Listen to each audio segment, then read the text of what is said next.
Now we've looked at some really good ways that we can search using Google, and they are a step above what we might normally do. They can help us really narrow down our topics.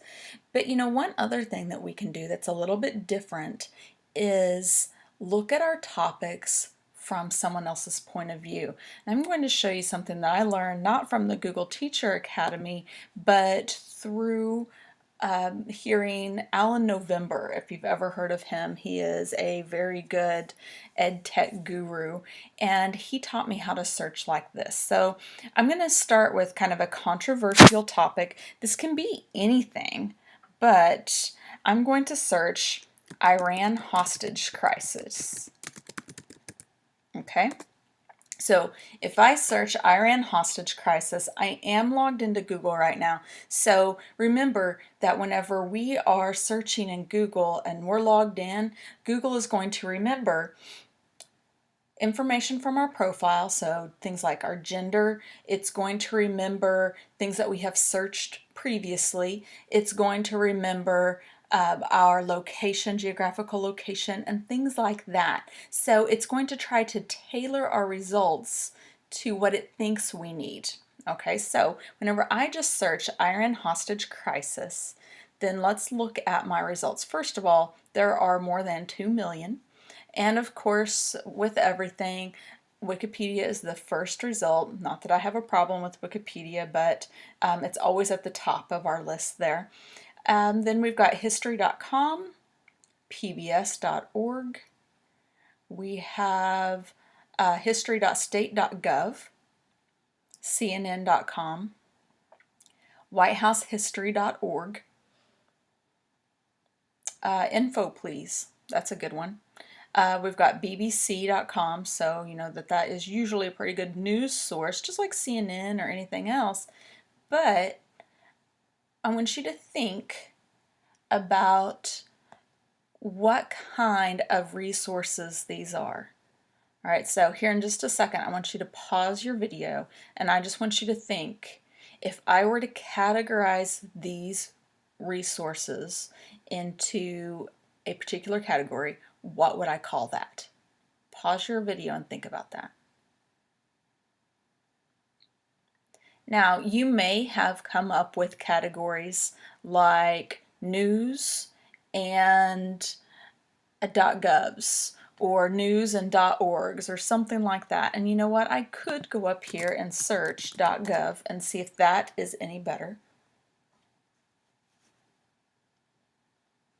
And again, it's only telling me this one. Let's try that and see if it helps.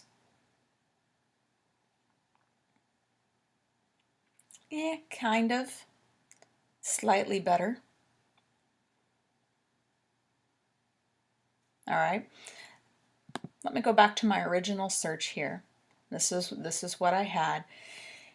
I'm wondering, whenever you were categorizing your types of sites, that you called them secondary resources, because technically that's what they are. pbs.org might be a very good resource, and actually history.com usually is a pretty good resource as well. These are valid resources, but we don't have any primary resources. So let's take again a look at that IranHostageCrisis.gov and see if that changes things for primary resources. Okay, so this right here looks like this was a PDF that a teacher made, so would probably still be a secondary resource. Gutenberg.us. That's self-publishing ebooks.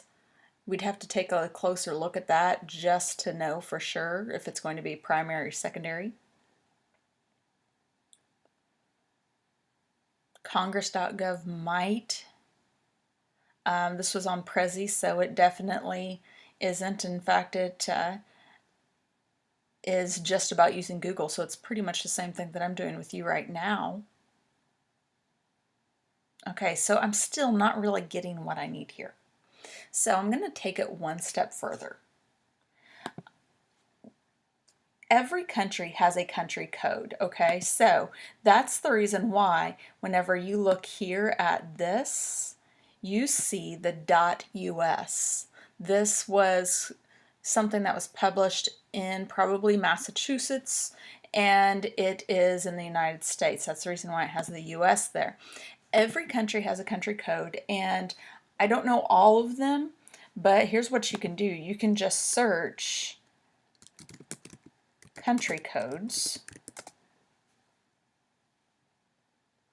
okay?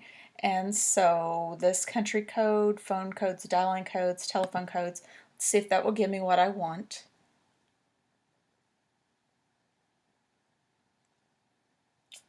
All right, and you can see right here, like, for example, Afghanistan is AF. So the one that I am looking for, remember, is Iran. So I'm just going to do a quick search for Iran, find it that quickly, and that is IR. Let's just model this again by looking for United States, and there it is. See, that's the US. Okay, so Iran's is IR. So I'm going to change my search. In fact, I'm just going to get rid of all of that, and here's what I'm going to do. Cite IR, you can see it's coming up here, Iranian hostage crisis.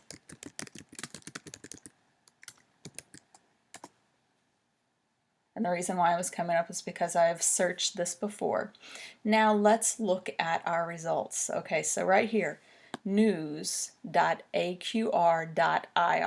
So I know that this is something that actually came from Iran because it has that .ir in there. History.com, that's still in the United States.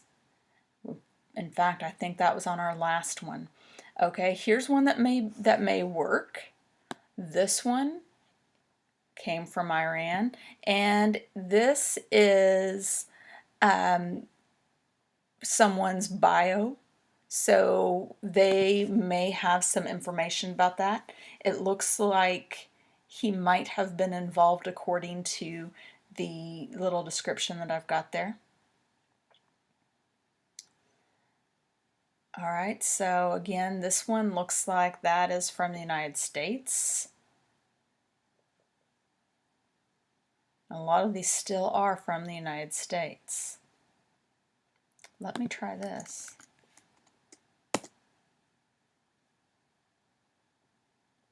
I've got lots of United States ones there. And so just like with every kind of search, mess around with it just a little bit and see what happens. I got rid of my space between cite and IR. Let's see what happens now.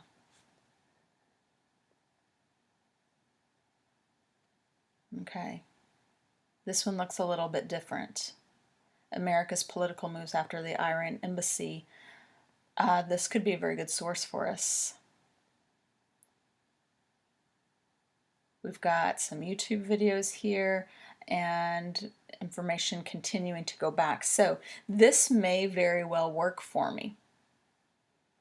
Now, we still have to consider if these are primary or secondary resources in Iran. But here's the thing. Do you think that in Iran they actually called it the Iranian hostage crisis? I bet not. I don't know what they might have called it. Let's call it the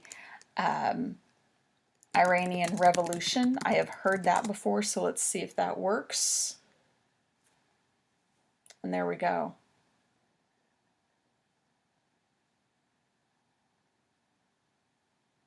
Okay, so these are just some more tools for you to consider whenever your kids are searching.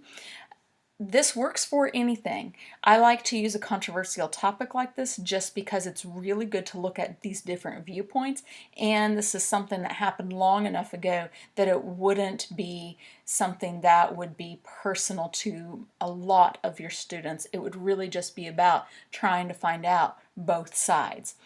But this could work with anything. I know of your K through 2 teachers using things similar to this whenever they do their holidays around the world units, and so on. So just think about how this could impact your kids. And it maybe you don't have a unit that this would work with, but think about just the students' knowledge of this, how that may impact them.